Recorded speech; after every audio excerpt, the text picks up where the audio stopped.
as shocking as it may be to hear, I was almost the coach of the FNATIC League of Legends team. Now, what spurred me to think about this again was on Twitter, Soaz, the Origin top laner, made a joke that now that Forgiven's joined Origin, when am I going to become the coach of Origin? Because obviously I've been a great admirer of Soaz and Forgiven's play, and I've been one of the more understanding people who can find reasons to counterbalance any kind of personality issues they have or motivational issues with what fantastic, unique and rare players they are, and the way you have to kind of bring out the best qualities with them by offsetting some of their less favourable qualities depending on the team setup or what kind of structure you have or what kind of coaching you have. So, simple enough joke to make, but it actually made me think about the fact that I did once get a big coaching offer from FNATIC to be the League of Legends coach. And I spoke to some of the FNATIC people, one in particular, and he gave me clearance that I could tell this story. They didn't mind me talking about it now. It is years in the past at this point in time. But the thing is, at the time, that deal didn't make sense. I mean, I've had a number of coaching offers over my career. I mean, we're talking about going back over 5-6 years now. Top Counter-Strike teams where sometimes it didn't make sense in terms of personality-wise. Like, even though they wanted me to the coach, I don't think we would have meshed very well, or they didn't fit with my philosophy on the game. Or career-wise, so, I mean, other years I've wanted to be a journalist full-time. I wanted to do that as much as I can. And there were times when, especially with travel in some of the past teams, you would have just never been able to get journalism done. There weren't the same outlets of having a YouTube channel or having freelance writing or having as simple a task as I have now of doing my work. At the time, journalist work meant going to events and doing lots and lots of interviews. So all my time would be taken up at the events, and yet I'd need to be coaching teams at those events. And then unfortunately now, the offers I've had in the last couple of years, even if some of them were good teams and they were players I would like to coach, it didn't make sense financially anymore. I would have had to take quite a large pay cut, and I would have had to limit a lot of my journalistic aspects to what career would I have after coaching ends after a year or two. I mean, actually, that's probably the reason I just said casting, because I've also had a similar scenario happen in my career where there's a path I could have taken in 2010 where I would have been eventually a full-time ESL caster in Counter-Strike. So that would have meant giving up a lot of my journalism, maybe all of it eventually, and my entire career would be different now, since obviously the majority of my success in journalism has come in the last sort of two and a half years or so. So what happened was, in late 2014, after the Season 4 World Championship, where FNATIC had gone out in the group stage, the FNATIC guys, Khan particularly, the chief gaming officer, came to me and he asked if I would be interested in coaching FNATIC. And the thing is, I'd known Khan for a long time. I mean, obviously he was the in-game leader of the FNATIC Counter-Strike team back in 2006 onwards, and I've always been around the scene, and I'd been to many, many events since then, and I'd done interviews, and we'd known each other back and forth, and we'd had a CSGO podcast when that game had first launched in 2012, so we'd done tons of episodes of that, and I've spoken to him many, many times. So he's someone I know in terms of intellectually on quite an intimate basis, and so we've had discussions in the past about what's the systems of coaching that you can apply. How do you manage difficult teammates? What's your philosophy on how you balance out a star player with the role players, still make sure everyone's contributing and you get the best out of the star player, but you don't hinder his issues? How you balance out team roles overall? With this sort of a team, in Counter-Strike sense, should you have like multiple attacking players and you try and play a terrorist side again? How do you balance out the CT side? So we've had many, many discussions over the years, and obviously whether or not we think this in a similar manner is someone where he has respect for the way I think about the game and the way I've modelled the game over history, whereas obviously a lot of pro players, they don't really respect the opinion of people who weren't pros themselves, but he's seen over the years, I have a different philosophy on the game, and I have a different model of the game because I've studied the game from many other aspects beyond just esports itself, coaching philosophy, other aspects of life. So when they came to me with this offer, the key thing about this detail is the actual timing of it was when I'd just been fired from One Gamers. I was fired from One Gamers in early October. I think it was October the 8th might have been the day, and Worlds was still going on at the time. And basically what happened was I didn't have a job, obviously, and so initially I actually decided, okay, I'm going to tender a lot of different offers here. I'm going to listen to everyone's offer who wants to potentially hire me. I'm going to weigh them all up. I'm going to see what makes sense for me. And at the time, I thought I was going to just pick, like On Gamers, another big site that would pay essentially a full-time salary. I'd give them all of my work. They would own all of my work, and it would be the same model as I'd followed for the past 4 or 5 years. But what happened was, after only a week or two, and after hearing all the offers of people, a lot of people came to me with offers that were very similar to On Gamers. It was similar money, even sometimes a little bit more money. I would be doing the exact same sort of work. They would own all my work. But in doing so, while I was listening and waiting a month or two for everyone to give me their full offers, have all the meetings with me, discuss back and forwards, like what their vision would be for me working with them, I started to do some freelance work. And I thought to myself, you know what, I'm going to have like 1 or 2 months here. Screw it, why don't I make it like 3 months? Why don't I make it so like just early next year, this is in 2014, early 2015 is when I'll make my decision. And in the meantime, I'll try doing freelance work and see how that goes. And actually, I went to Korea late that year. I wanted to live there for a little while with a girl I was seeing at the time. And so I thought I'll go ham on work there. I'll make my living conditions in Korea into sort of like a dojo where I've got this like very sparse environment and I can control all aspects of my environment, the time I work, when I sleep, when I eat, who I see, all these great aspects, and I'll see how much work I can really do, and I'll try and push the envelope on how much work I can do. And so in doing so, I realized actually I'm going to stick with freelance. I can make more money this way. I have a lot more freedom. I'm not beholden to one person. No one person can fire me. I can't have the same public leverage and pressure put upon me. So as a result, I kept going freelance. It was during this time when I was making these decisions that FNATIC came to me with the offer, because it was in late 2014. And so at the time, I was thinking to myself, well, I am working freelance anyway. So if I was to take this job, which is very enticing, they have some fantastic players, they're a top quality organization, it's a chance to coach potentially a big EU LCS team, and then there's obviously Worlds, all these great factors involved. It'd be interesting to play out what would happen if you were to be a coach, etc. How would the players adapt to you? There was all these positives going for it. But another positive going for it was, maybe I could do a little bit of work on the side. And so I came to FNATIC and I said, the problem is I don't just want to give up journalism entirely. That is what I've done as a profession. I've done it for like half of my adult life almost at this point in time. It's what I want to do in my life to some degree. I like this coaching opportunity. So would it mean I have to give up the journalism entirely? Now, most teams in this scenario would say, yes, you absolutely cannot do anything else. You must give us 100% focus. There's no excuses. You must give up everything. You must go all in with us and assume you're just going to succeed with us and be with us for years and then join the other aspects of the organization. Now, here's where people like Khan are older and people like FNATIC are more reasonable, is that they understood that I'm an older person in the esports sense. I was already over 30 at the time. I've worked in this field a long time. I'm not just going to give up everything in that particular sense. So they have made it a very accommodating offer, which also, by the way, suggests, as you'll find out later in the story, they didn't have a lot of options. So they were willing to be extremely accommodating. And I have to say, they made me a fantastic offer in that sense. They were willing to let me keep doing journalism. Like they said, okay, so, I mean, interestingly enough, I'd already told them my philosophy on practice for a start off was that I think Western players are overtrained and as a result get burned out, and that a lot of the practice isn't efficient. So I designed a system that would be very efficient practice crammed into less hours, where some of it would be theoretical, some of it would be practical, some of it would just be freestyle to just keep your skills up and keep you kind of loosened up, etc. to cover the range of what you need to do as a player and stay in shape and continue to evolve as a team. And so mine was more like targeted focus practice over just mass hours and over just a shotgun approach, just hoping it works.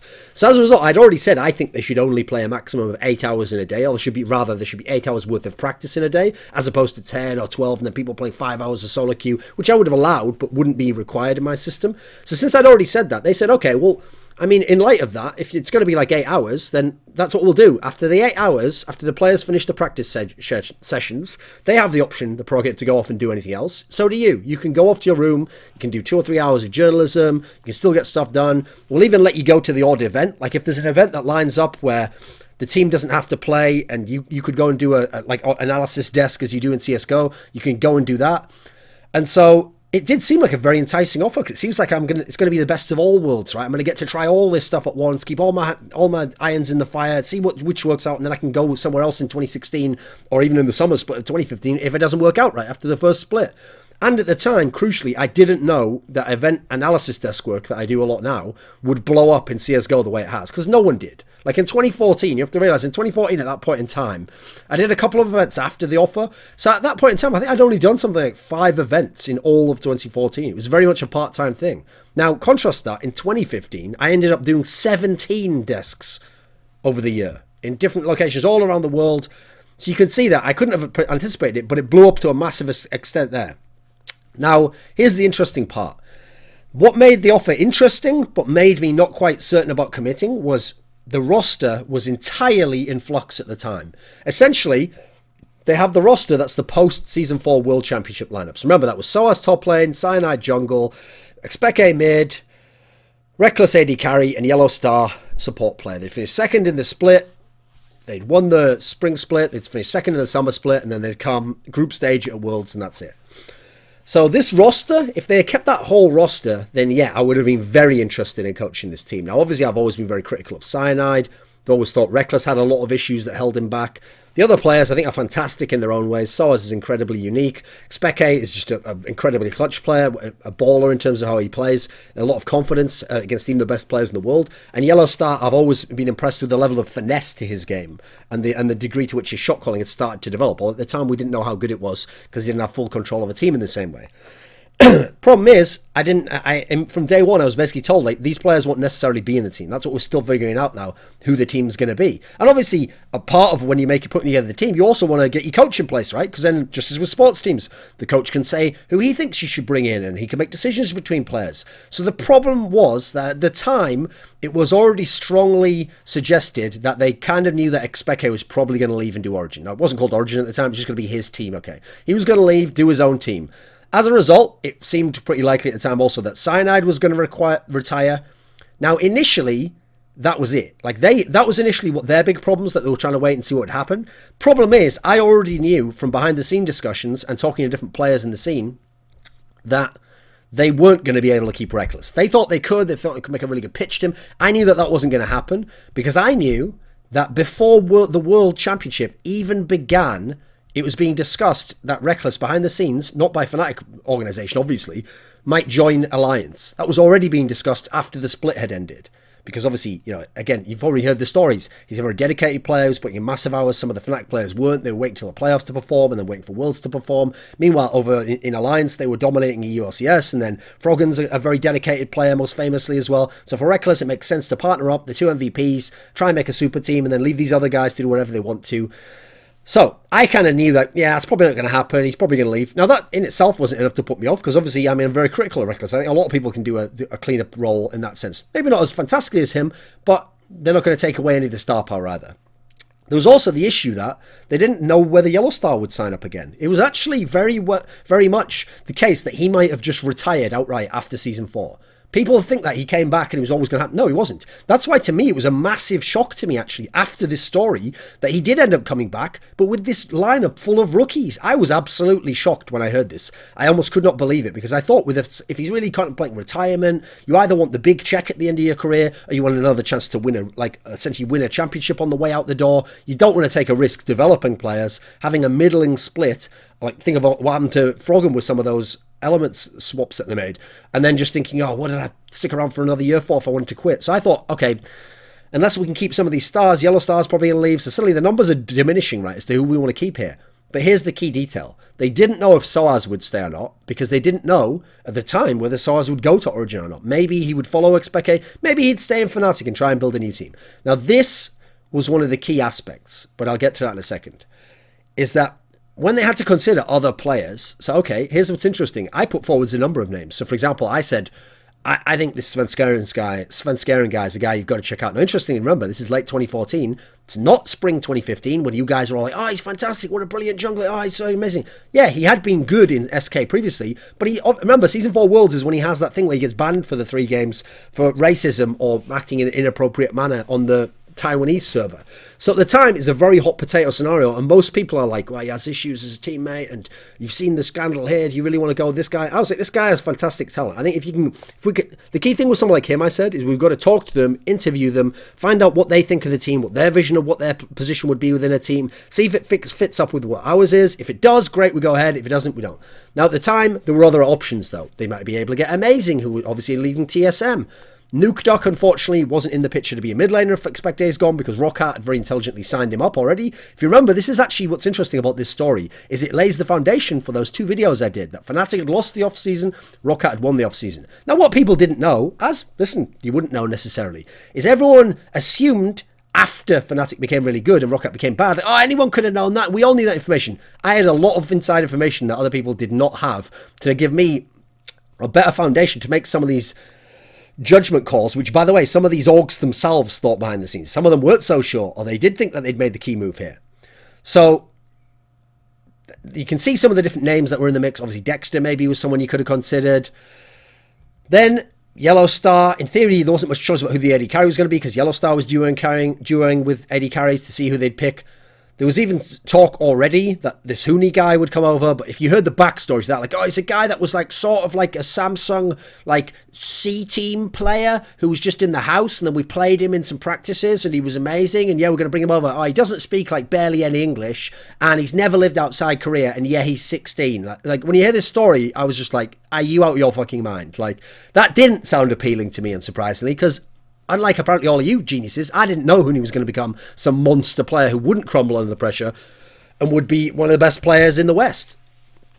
Now, the reasons why I wanted to coach the team, if we just go from an abstract sense, first of all, outside of the player base.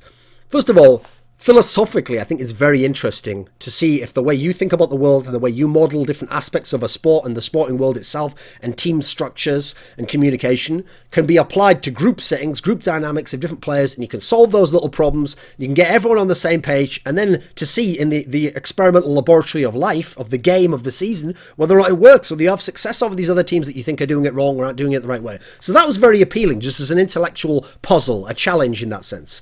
I also have always had certain notions that I've developed, I shouldn't say always then, because I've developed them, over coaching aspects that I think a lot of people don't have to the same degree, or they haven't thought about as much, and they come to you from trial and error. So for example, I actually think it's very important when you make a team, from day one, to figure out the playing style by fitting it to the personnel of who you have, who they've been before, what styles they can play, and where they want to develop. You don't simply look at the metagame. I mean, in League of Legends, the metagame is very prevalent and can be very powerful. You don't simply look at the metagame and go, well, that's what ideally would be the perfect team for the metagame, so I'm going to crowbar my team into that, even if it doesn't make sense for the roles they play, the positions they play, the champions they play. So instead, I want to fit my style to the personnel. Because as I've noticed throughout the history of League of Legends, you can have a team where, at the moment, for example, team fighting is incredibly successful, but you can have an amazing split push team, and if you know how to execute that properly, you can still be very good. Maybe you won't be the best, maybe you won't win worlds, but you could still be the best in your country, you could still be a top level team, and against the right sort of team fighting teams even, you're still going to find success. Likewise, if you're in a world where everyone's playing early game style, you could still be like those Blaze teams that went super late game, but were still making it to semis of OGN title tournaments, still taking teams to 5 games who were some of the best teams in the whole world. I think the style is more relevant when it's fit to the personnel, and you'll have more success that way, because essentially you're going to be the best at what you do and who you are, rather than trying to be a knockoff, second-rate, poor man's version of what the ideal fit for the meta is at the time. Likewise, I also think, and this is a philosophy I still hold to today, you should only play the style, the setup, and the champions that you understand, not what is popular. If something is just popular in Korea and they're devastating with it and they're rocking with it, you shouldn't just pick it and assume that then you will be successful. As we've seen, this many times hasn't happened. There's been transfers that have or haven't taken place between the East and the West where it has worked, or sometimes it just hasn't, and no one understood why. Because I remember coming from StarCraft 2, there would be scenarios there. So for a great example would be in Wings of Liberty, when Zergs were wrecking everyone in the West. There were a number of times in GSL in Korea where some of their top level Zergs, people like Dong Regu, weren't even able to get that far in some of their tournaments because they had different counters to what they were doing. At different points in the game, they wouldn't make overreactions that a Western player would against the Zerg, and so as a result, the meta didn't work the same way. So it wasn't the case that the Korean Zergs just spammed Infesta Broodlord like all the Westerners did. They didn't actually. A lot of them went different approach entirely. Some of them went like Banelings and stuff. So what's interesting is, in this sort of world, I agree with that. So, basically, you should only play what you understand. If we can get something, we can break it down, we can reverse engineer it, we can understand how it works and how it would work for us, then we'll use it. If something's just popular or successful, we can't figure it out, we'll stick with what we understand and what works for us, and we'll develop that, and we'll take our own path of evolution. We won't just follow everyone else.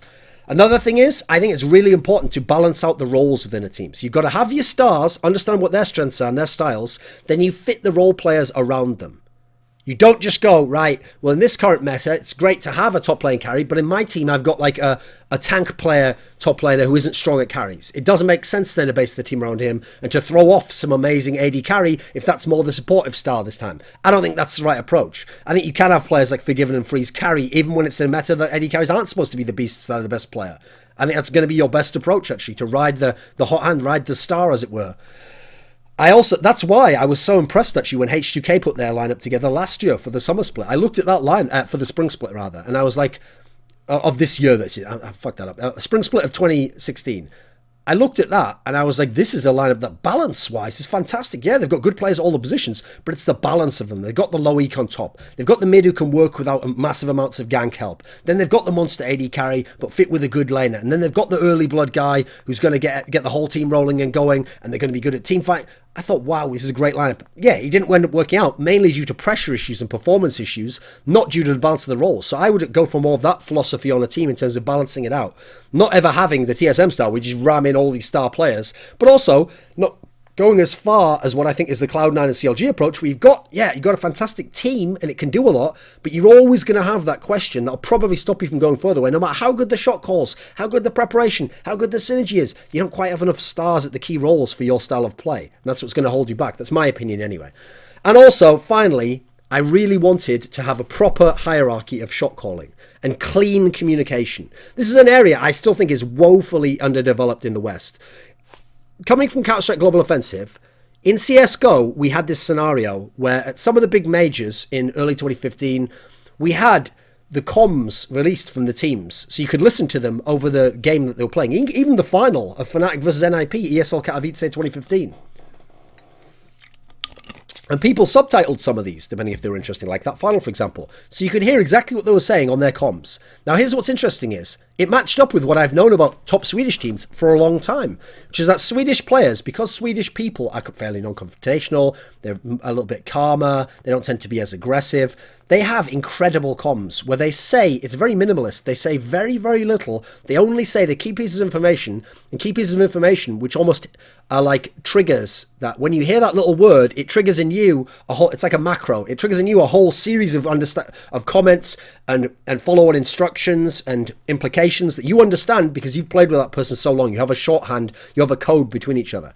I want to have comms like that for a Western team, so that they can just speak very simply and without cluttering the mic with signal noise. Because all these other teams, including many Western League of Legends teams, the whole thing is like North American CSGO, where the whole comms are like, beep, beep, beep, beep, beep. Is it? It's people talking all the time. It's signal noise of shit that doesn't help you figure out the game or how to work as a team. Or even worse, people calling stuff for their teammate, whether they're dead and they can see on his screen. Or people calling things that their teammate should know anyway if he's played with them. Instead, the Swedish players understand, and I think the Korean players in League of Legends understand to a degree, is that there has to be a room where that's where your teammate operates, and he's learned from playing with you what you're supposed to do and what the follow-on response is here. You don't just micro every aspect of it. You don't just tell him every piece of information that you could tell him. You tell him the important pieces of information, and you leave the rest out. And when you do that, you give the game room to breathe. The communication has room to breathe, and you will all operate on autonomously. You'll do your own part of the game, but then in the overall structure, there won't be this signal laws approach. So I always thought that was another aspect that I could bring to the game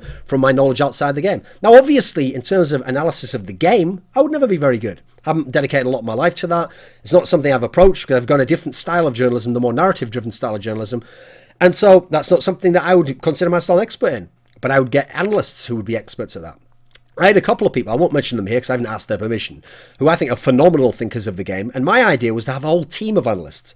I'd have a main analyst, and then I'd have a couple of other people where, depending on the team or the style or the meta change, I'd call up this guy, and I'd pick his brain for a few hours, and we'd figure out the new things, and then we'd start implementing them. I also, by the way, because I wanted to coach the FNATIC that had all those veterans in, I wanted to take those veteran players on board. So I basically wanted each of those veteran players to be a mini analyst of his role. And mainly, he'd be watching his games, figuring out what went on with his games, and he'd also be figuring out the other top players who have his style of play, and we'd be figuring out the meta on an individual level, then we'd be applying what we have into the overall collective of what the team's going to do. So it would have taken care of a lot of the in-game stuff, and I would be more man management and developing the style of the team. Now, one of the reasons I've always wanted to coach as well, or it's been an alluring temptation, a consideration of mine, has been that one thing I find incredibly satisfying in life, it's one of the things I love about the stories behind esports, is when you see a fantastic player who is incredibly talented, but maybe has some fatal flaw in his personality, or he's been on the wrong team, or he's been unlucky, or he played a better player at a certain point in time. When they finally unlock their potential, and when they finally show you the totality what they are capable of, and they go even above and beyond the great things they've shown you in the past, and they become fantastic players who are well-rounded and don't have those flaws anymore, and they have success. That is one of the most satisfying things in the world, because you understand the context, the struggle, and you can appreciate the greatness that you've just seen emerge. So an obvious example now would be Aframu, where he did struggle all those times. People already wanted to give him the crown, say you're the best Western AD support player, and when he wasn't, when he would choke in the playoffs, he couldn't have the same impact, when he couldn't shot call the same way. But once he finally became that, that's when you've seen the toil and what it took to get from where they thought he already was that, and he wasn't there yet, and he's done all that progression, and then he's become this monster player. That's where you can get an incredible amount of satisfaction if you could just be someone to help along the way. If you could be someone to try and figure out those obstacles, those limitations that are holding a guy like that back, and give him a chance to become the person he could be, and to have success of his own accord. So that's something that unfortunately means if I'm going to be a coach, I'm not going to be a career coach. I'm not going to coach someone for 5 years. I'm not going to throw my whole life away, make it only about coaching. Therefore, I don't want to be the coach who comes in and can coach a bunch of nobodies, or players who need entirely to develop every aspect of even being a pro and all the basics. That's not what I want to do. So when I heard, unfortunately, about the roster moves FNATIC ended up having to make, these weren't the players I wanted to coach, weren't the players I wanted to... Also, by the way, wouldn't fit my approach, wouldn't fit the things that interest me, so it wouldn't make sense for either party. The main reason I wanted to coach FNATIC, there's one main reason ultimately, and that's SOAS. That's why it's funny that he mentioned this, because that's what triggered this video. And I've never told him this, by the way. I've never discussed this with him. He doesn't know this whole story. I don't think he even knows that I was going to become the coach of FNATIC at one point in time. The main reason is because I wanted to coach SOAS. Because I want to take SOAS and figure out a way for him to be a star in a team. Not just to be a fantastic player who's a luxury, and you don't worry if he fucks up a bunch of games or he plays very average. You know he's going to come around. You have other great players at other positions. A lot of the FNATIC teams and Origin teams were 2 or 3 threats at once, so it didn't have to be him carrying. And then as a massive luxury, if he gets a champion or a meta or an opponent that he can beat, then you've just suddenly got this amazing team that looks way better than it should be otherwise. I wanted to make him a star. I wanted him to take on the responsibility of his strengths and his very unique qualities as a player, especially as a top laner, and to take responsibility for those and to become a leader and one of the best players in the team. When I say a leader, I mean lead by example. Be that guy who can carry almost every game. And I think that was possible. But to do so, I think what you have to do, which no one's been able to do as far as I can tell SARS, is get him to buy into a system which benefits him and the team.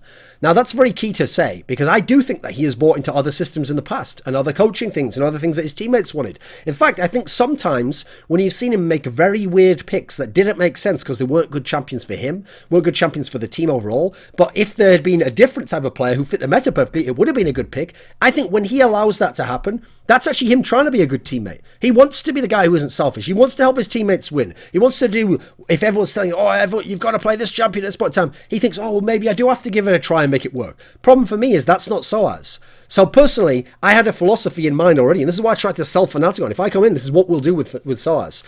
There will be a system in place where, because I tell him he is the star, because I tell him being the star means you get to win the game and you get to do all the things you're best at, also means you have the responsibility for winning the game. Because I'm going to give you all the tools you need to succeed. I'm going to build this team around you, and then you have to succeed of your own accord.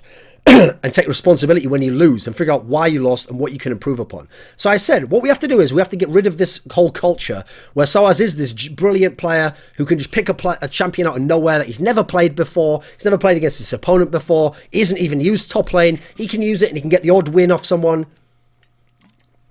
As much as that's a strength, for me, he hasn't honed that, because his problem has always been, does he have enough champions in the meta? As in, ones he can go to every time and rely upon. Not just odd pocket picks that work in that way. He's always had a wide champion pool, but has he had enough that would go to stables? So what I want to do is make those off-meta picks his staples, but in a very structured manner. And my plan was, there would be a rule. SOAS can play any champion in the game SOAS wants to at top lane, as long as it meets these 2 criteria.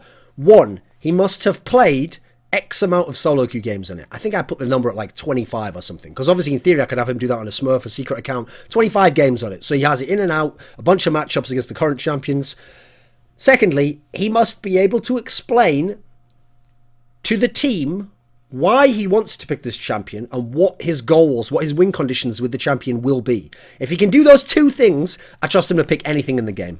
He can have any champion he wants in the game and play at top lane. And he can play anything at any point in the match. That's the system, because the responsibility that he takes responsibility for wins and losses, and then this approach for his own picks, I think would unlock a guy like this. Assuming he's still motivated to play the game. I don't know if he is anymore, but I think he was still at that time and wants to accomplish great things. I think that's how you unlock a superstar or a potential superstar in that particular sense.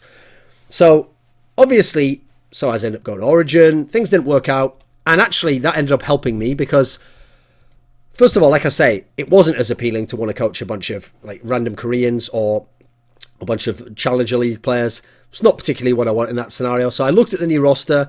I thought it was way too many risks bringing in Hooney, especially bringing in more than one Korean. I've always said you can bring in one Challenger player. You can bring in one Korean. We can work around them. If you're bringing in multiple, in this case, you're bringing in Challenger players and Koreans, at that point in time, there are so many moving parts here, so many variables. This could go so badly. People not liking where they live and the food and not being able to speak English enough and getting frustrated with the culture clashes, and then maybe the Koreans choke, or maybe the Challenger players choke. All these things can fucking go wrong. And how much pressure we're going to put on Yellowstar in the scenario? So I didn't want to work in that world with all the Koreans and the Challengers. I didn't think it was that good.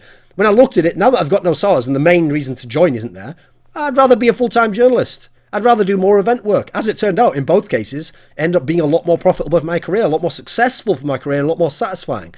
Now, in terms of why it ended up not mattering, is that at that point in time, part of the reason FNATIC made me an excellent offer is that they had exhausted all their options. They talked to a bunch of other ex-pros and other coaches and so on. I believe Crepo actually might have hinted it might have been in my reflections with him, that he had a big offer. So I'm assuming that's one of them, you know. There had a bunch of people they made offers to who didn't want to do it or didn't think it was the right team fit for them or didn't want to move to Europe. Now, what's interesting is, as a result, they were left kind of in the middle of nowhere because they made a great offer to me. It seemed like I was going to be someone who might fit. And now I'm saying no, sort of last minute. So, not really, there's a few weeks or a month or something. So this scenario, I actually made a suggestion to them that I've since made to a number of teams, and a number of teams have done it, and it's worked in almost every case. I said to them, the problem here is, you're trying to get someone based on the recommendation of someone else. I can understand why, because if they recommend someone good, you don't have to publicly let anyone know you're recruiting this guy. You can just get him in there, you can see if it works. That's all great, but at the moment, you don't have any other options. In fact, at the time in League of Legends, there weren't that many good coaches. So I said, here's what you do. Make a public post advertising the requirements, what you want in a coach. Explaining there's rough benefits to it. Now what you're going to do is, that's just going to put the word out there. So now anyone who might be a good coach for you is going to come towards you. You're going to take the hundreds of applications. You're going to look through them. And just from reading what they've written, you're going to be able to eliminate like 80, 90 of these applications. You get the 10 you got left. You do Skype interviews. You talk to them, try to figure out how they articulate themselves, what kind of mind they have, would they fit to the players you're going to have, the structure you're going to have. Then you get down to a last couple. Now, I don't know if they did this part. You fly a couple of these guys in, you have them meet you in person, you have them talk to a couple of the players, see how they interact. Then you pick the best one for you. Now, what's funny is, in that scenario, you might still end up picking someone who was recommended to you and who was just one of the pool. But it also allows a chance that someone who is so perfect to fit with you and your team and everything about it and wants to coach you, but just can't get through to your internal network of people, might be out there. Now, in this particular scenario, that's what happened.